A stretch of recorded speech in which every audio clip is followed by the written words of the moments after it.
What do Nazi war criminals, New York City parking meters, and asphalt manufacturers have in common?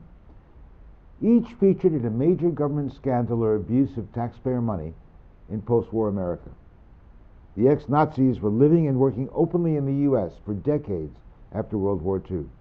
In New York, parking authorities were dunning motorists to the tune of $20 million a year in questionable fines, with kickbacks to local politicians. And during the 1970s, asphalt companies made millions from charging inflated prices to agencies like the Port Authority. These cases didn't come to light by accident. They had something else in common.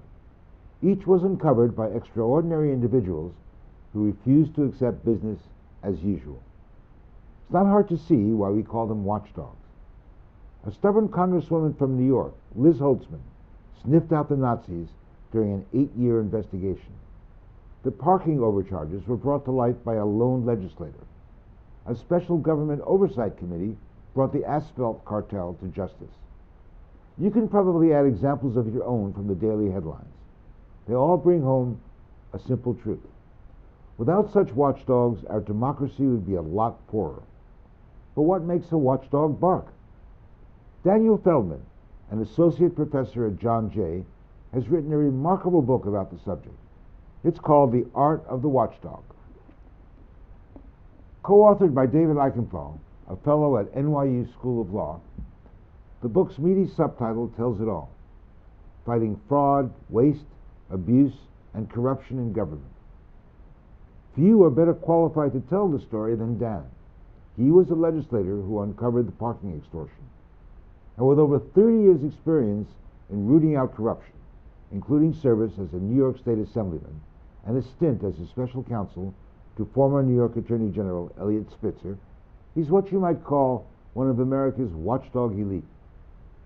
He's with us today on Criminal Justice Matters. Dan, welcome to the program. Let's start with a simple question. Why the art of the watchdog and not science of the watchdog? Well, because some of it's, I mean, a lot of it's intuitive. It's not always formulaic. To extend the metaphor, you need a nose. I mean, it's you need a nose, right? Like I mean, dogs, of course, have really great noses. I don't know, but a government watchdog needs a good nose too. Just a sense of what looks right, what looks bad. So we're talking here about government officials. We're not talking about the whistleblowers, the folks the ordinary citizen who finds something wrong. Well, the watchdog is the person who gets the information. Yes, although whistleblowers play a crucial role in government oversight as well. I mean, a number of my own investigations, for example, depended heavily on people of conscience inside agencies who were getting nowhere, complaining of wrongdoing, and came to us in confidence, and we were able to act on what they said, expose the things that they talked about. First verify, but then expose. But when we talk about an oversight professional, which is kind of an interesting phrase, who are we basically talking about? Well, it's not just government people. Of course, since the 1970s, the term inspector general has become kind of the dominant nomenclature. But it's not only IGs; it's inspectors general. I would consider a good investigative journalist to be an important government watchdog if they cover government. There are private sector people who do this. There's actually something called an IPSIG, an independent private sector inspector general. There are other investigative groups in the private sector that do this kind of work. Actually, even what we call, and use a little Latin for qui tam, it's a phrase meaning, this talks about lawyers who represent people who sue fraud artists who are defrauding government, and if they win, they actually get a percentage. The private citizen who brings the suit gets a percentage of the savings to government, and this has brought in literally billions of dollars in money brought back to government in the past decade or so. I find it extraordinary that when we think about a watchdog, I mean, in democracy, we're actually hiring the folks who are looking after us, whereas in a lot of other countries, the idea would be a mystical experience. That's a good start, isn't it? That we actually are hiring these folks, and in all sections of government, local, state, federal, right? Yes, but it's by no means universal. I mean, it's still true that only a minority of local jurisdictions have IGs. Not even all states have them. And the federal IGs there were very few federal IGs until legislation in the early 1970s that really established the current program, which now covers virtually every federal agency. So, and although, as I say, some localities have IGs, it's not only not universal, it's not even majority. I mean, there was a time when corruption fighting, when watchdogs were all over the press, made every headline, Watergate, Abscam. But lately, we haven't heard a lot about them. We've heard the latest one, Bridgegate. Oh. But I mean, have they gone down in public interest, public assessment? Have we changed? Well, what has gone down is print investigative journalism. Newspapers themselves, as you know, have been walloped, and there are fewer than there were. By the way, I should correct it. If I may have given a slight misimpression. I mean, we had wonderful watchdogs in the 19th century. People like Upton Sinclair and Lincoln Steffens and Ida Tarbell and Jacob Reese and so forth. These were journalists. They were journalists, but they were watchdogs, important watchdogs, uncovering very bad things going on in government. You can even go back, Thomas Nast's cartoons, skewering Tammany bosses in the 19th century were an important form of watchdoggery, if you would. But the idea of an in-house watchdog that we're paying for, taxpayers' money is paying for. Yeah, that's actually new. Well, relatively new. We say that George Washington hired the first IG, Baron von Steuben, but he wasn't exposing corruption. He was just teaching the troops to do maneuvers better. So it was a kind of very different kind of IG. Yeah, the current notion, derived heavily from the IG Act in the early 1970s, is, I guess, relatively new. One of the reasons that you said that you wrote the book is to encourage more young people, in fact, to become watchdogs. You know, I got to correct myself yet again. New York City's Department of Investigations has a long history. Right, it's the largest in the country. And has a long history. They were around at the turn of the last century, so in one form or another. So, back to your question, to encourage young people, yes, to encourage young people to go into the field, but to encourage young people and everybody else to resist the kind of cynicism and apathy that could destroy the fight against corruption. What I mean by that is there's a traditional cycle, a very valuable cycle, which is things get corrupt, somebody uncovers and exposes it, the public gets outraged, and that creates the political pressure for reform. Now, if that outrage response is replaced by cynicism, oh, they're all corrupt, what's the difference, what's the point, that means you don't get the political pressure for reform. So those people who have this knee-jerk cynicism and preach it are as important enemies of the public interest as those who actually practice corruption. Are you seeing more of that today? I'm afraid so. Why? Well, maybe because the 24-hour news cycle kicks up so many instances, maybe not more than there used to be, but it's reported so much more, that people are barraged with this constant drumbeat of he's corrupt, there's so much reported that perhaps people are getting the impression that everybody's corrupt, which of course is not true. But for whatever reason, I thought it was. Well, it's clearly not, and it's damaging to preach that, because it reduces the support for those who are not corrupt, and it reduces the pressure to change the factors that create corruption. So how do you teach at John Jay? How do you teach IG work, oversight work, professional oversight? Well, you know, what do students need to know and to do in order to make it a career? I guess there are two. For purposes of answering this question, I divide it into two segments: things that have changed and things that haven't changed. First, let me talk a little bit about things that have changed. Some of the techniques we use now are new or different than what I used when I was starting out. Because, for example, with the enormous expansion of our computer capacity, we no longer simply have to we no longer are limited to taking a small sample of a database to see if there's a pattern. We can, with computer assistance, we can look at the whole database, which is much better. So our students, much better than I can use this new technology for these purposes. That's just one little example of how technology has changed the field to some extent. But some things haven't changed. And so, for example, I give my students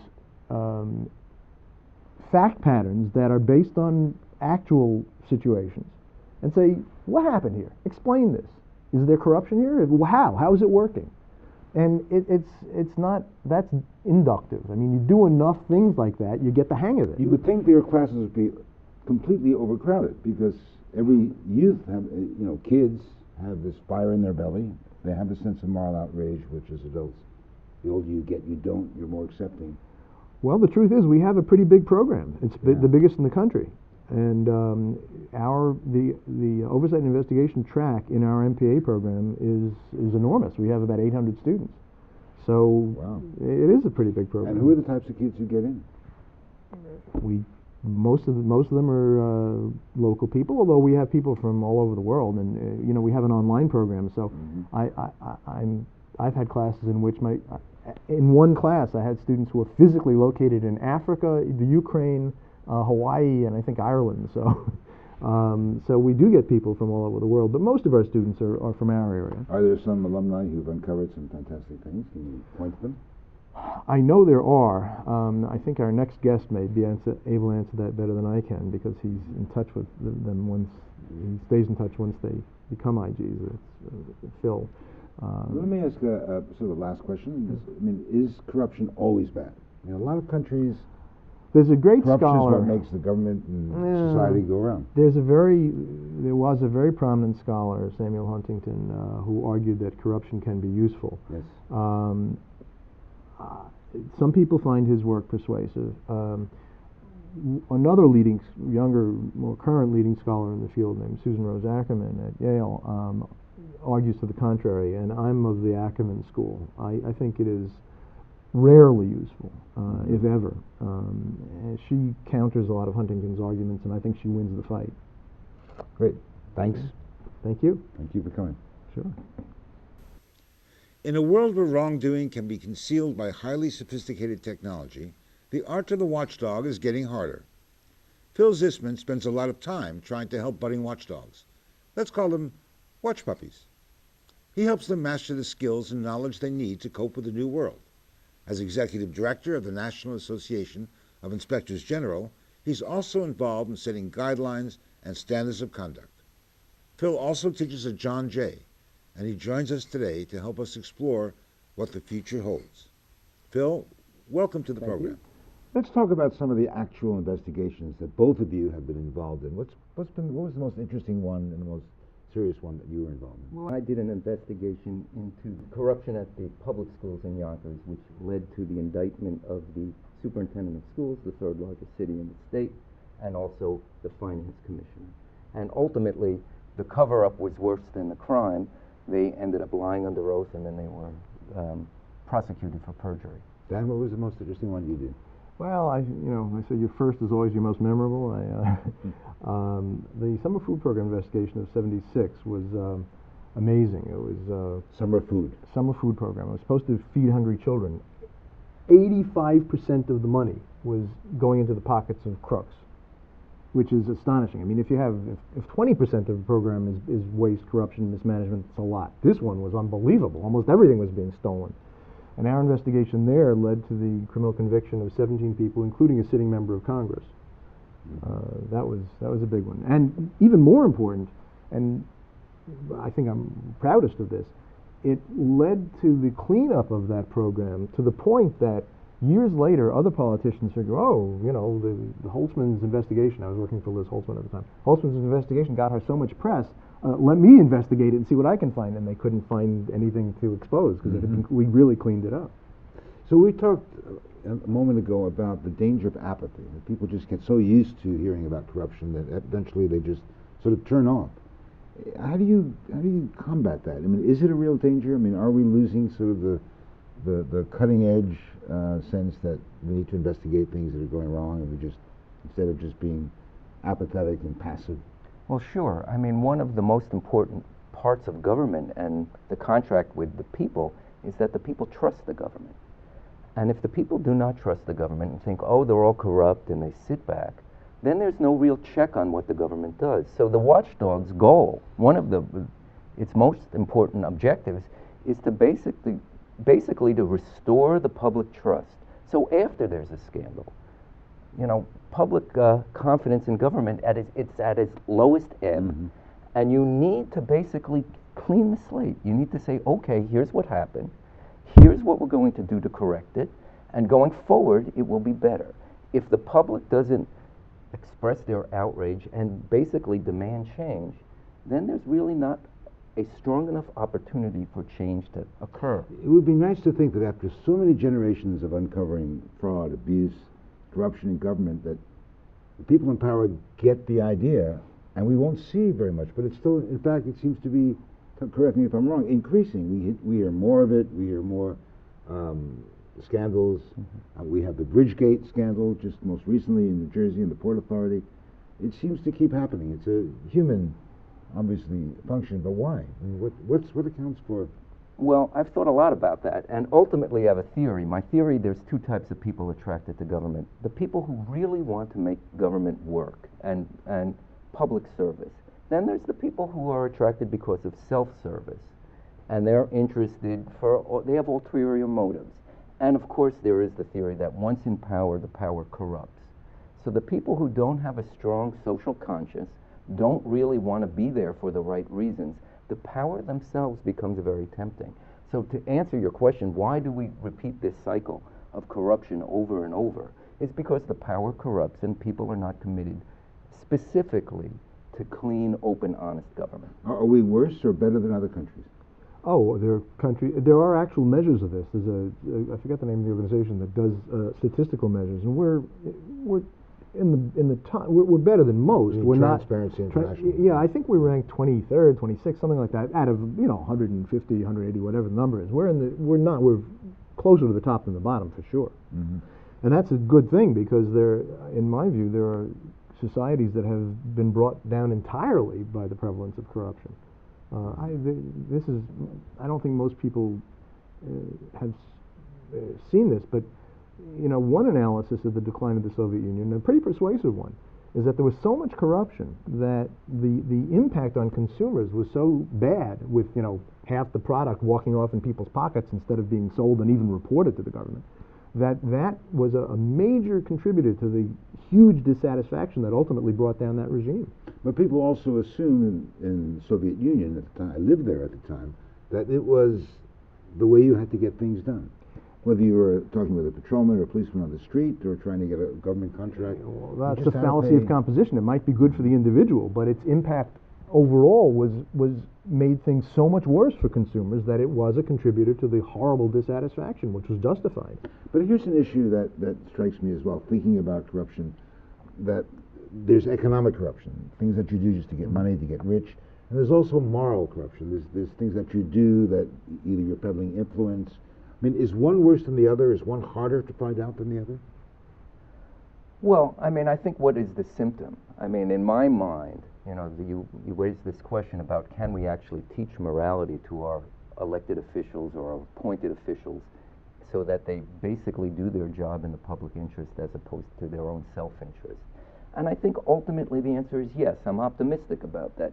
If you develop a culture where that's expected, and if you have a mechanism of oversight which will basically verify that indeed that is what's happening.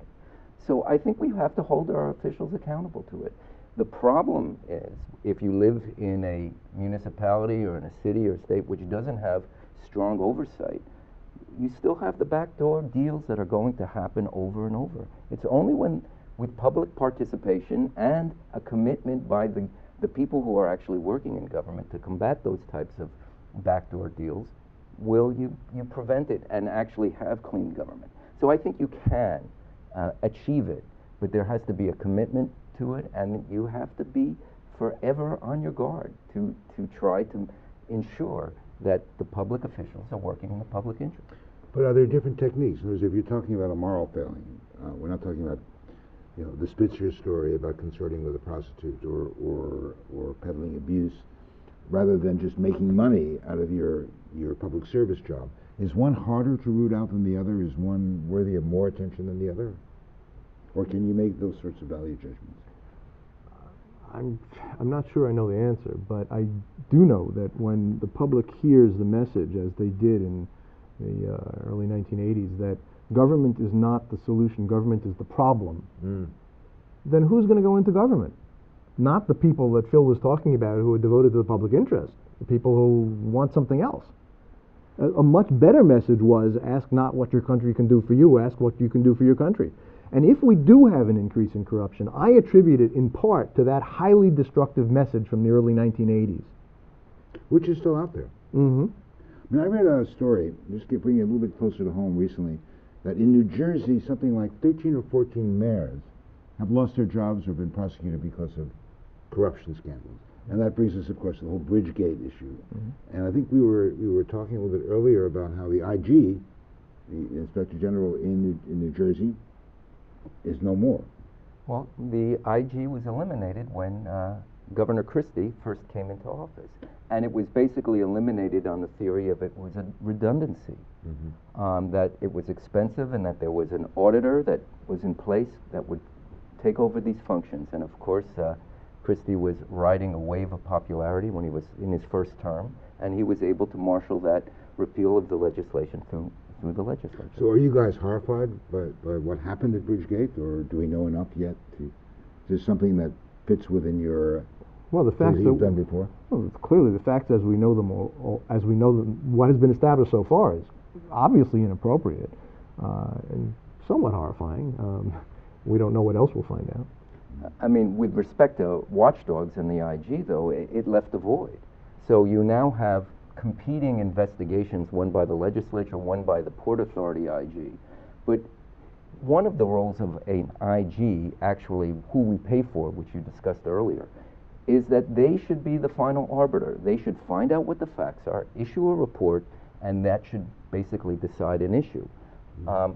In New Jersey, the state IG doesn't exist anymore, so now you'll have competing reports, and we don't know what the outcome will You be. guys have both been doing this for a long time, and you're teaching students now how to do it. Are you more cynical now than you were when you started out? I'm not. I think the students are terrific, and they hold enormous promise for the future. And I think they will step up. I think that, you do your part, and then you pass the torch. Everyone is replaceable. I think that our students, I think that there is a wave. As the executive director of the Association of Inspectors General, there's tremendous growth in our organization. People want to be involved. I think people, frankly, are sick of the corruption, sick of the abuse, the waste, and they want to be part of the solution. So I'm optimistic. Thanks to both of you. Thank you. Sure. Abuses of power will always be around, as long as our affairs are run by fallible human beings. Most of us are too willing to look the other way or throw up our hands. That's politics, after all, until a watchdog barks. But the special group of men and women who act as their eyes on government can't do the job alone. They need us as much as we need them. What does that mean? Here's a slogan to think about, borrowed from another context. If you see something, say something. I'm Steve Handelman. Thanks for watching. See you next month.